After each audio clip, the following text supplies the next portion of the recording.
বেংকত একাউণ্ট সকলোৱে খোলে, কিন্তু আপুনি জানেনে পোষ্ট অফিচৰ একাউণ্ট আপোনাৰ কাৰণে বেছি ছেফ হয় আৰু এক্সট্ৰা বহুতো বেনিফিট পোৱা যায়। বন্ধুসকল, আজি মই আপোনালোকক এনেকুৱা এটা ছেভিংছ অপশ্যনৰ বিষয়ে ক'ম যিটো বহুত ইজি এণ্ড ছিকিউৰ হয়। Post office savings account. Post office savings account হৈছে ভাৰতীয় চৰকাৰৰ দ্বাৰা পৰিচালিত কৰা এটা ছেভিংছ একাউণ্ট, যিটো যিকোনো পোষ্ট অফিচত খুলিব পৰা যায়। এইটো ঠিক বেংকৰ ছেভিংছ একাউণ্টৰ দৰেই, কিন্তু ইয়াত আপোনাৰ টকা ইণ্ডিয়া পোষ্ট অৰ্থাৎ চৰকাৰৰ হাতত থাকে।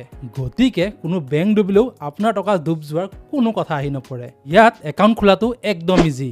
একাউণ্ট অপেন কৰিবলৈ আপোনাক ডকুমেণ্টৰ প্ৰয়োজন হ'ব আধাৰ কাৰ্ড, পান কাৰ্ড আৰু 2 কপি পাছপৰ্ট চাইজ ফটো।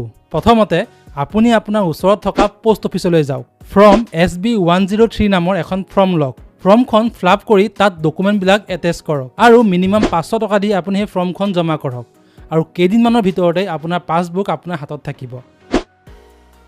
যিহেতু এইটো গভৰ্ণমেণ্টৰ দ্বাৰা পৰিচালিত, সেইকাৰণে ৰিস্ক অলমষ্ট জিৰ'। ল' মিনিমাম বেলেঞ্চ। মাত্ৰ 500 টকা দি আপুনি এই একাউণ্টটো মেইনটেইন কৰিব পাৰিব। ইয়াত আপুনি ইণ্টাৰেষ্টো লাভ কৰিব। বৰ্তমান সময়ত ইয়াৰ ইণ্টাৰেষ্ট ৰেট হৈছে 4%, যিটো আপুনি আন কোনো ছেভিংছ একাউণ্টতে নাপায়। ডিজিটেল সুবিধা লাভ কৰিব। ITPB এপৰ জৰিয়তে মোবাইল বেংকিঙৰ সুবিধাও আপুনি ইয়াত লাভ কৰিব। Minor savings account. মাত্ৰ 10 বছৰৰ ওপৰৰ ল'ৰা ছোৱালীয়েও ইয়াত নিজৰ নামত ছেভিংছ একাউণ্ট খুলিব পাৰে। আপুনি ইয়াত ATM আৰু চেকবুকৰ সুবিধাও লাভ কৰিব। গতিকে বন্ধুসকল, আপুনি যদি আপোনাৰ টকা ছেফ ৰাখিব বিচাৰে কোনো ৰিস্ক নোহোৱাকৈ, তেনেহ'লে পোষ্ট অফিচ ছেভিংছ একাউণ্ট আপোনাৰ কাৰণে এটা বেষ্ট অপশ্যন হ'ব। গতিকে আজিয়ে আপুনি আপোনাৰ ওচৰতে থকা পোষ্ট অফিচলৈ যাওক আৰু তাতে এটা ছেভিংছ একাউণ্ট অ'পেন কৰক।